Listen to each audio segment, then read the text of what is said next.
In today's video, I'm going to teach you how to fix Zoom sign-in problem. If you're stuck on the sign-in screen, don't worry. Follow along and we'll go step by step, keeping things simple and clear. Start by opening your web browser and searching for Zoom. This helps you get to the official site quickly, especially if you don't have it bookmarked. When the results appear, take a second to verify you're heading to the real Zoom website. Look for the official zoom.us domain and avoid sponsored ads or lookalikes that might appear at the top of the page.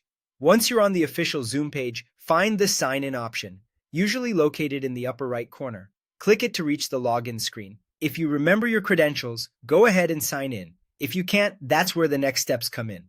In the email field, enter your address, then select Forgot Password. This kicks off the secure reset process.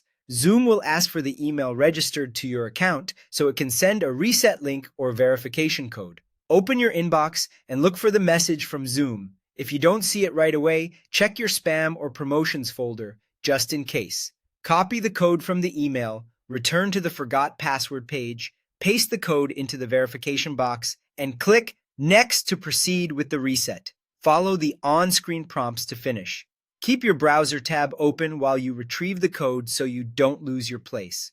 If you originally created your account using a third-party login, try those buttons at the bottom of the sign-in screen. Click Continue with Google, Continue with Apple, or Continue with Facebook, depending on what you used when you first signed up.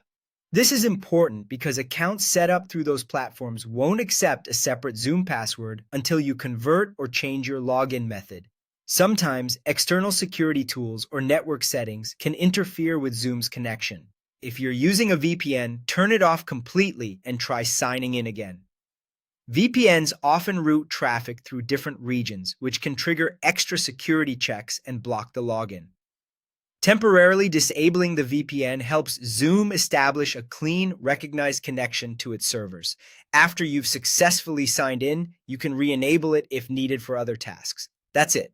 By verifying the official site using the password reset flow correctly, trying the appropriate third-party login, and disabling a VPN that might be in the way, you should be able to resolve most Zoom sign-in issues quickly and safely.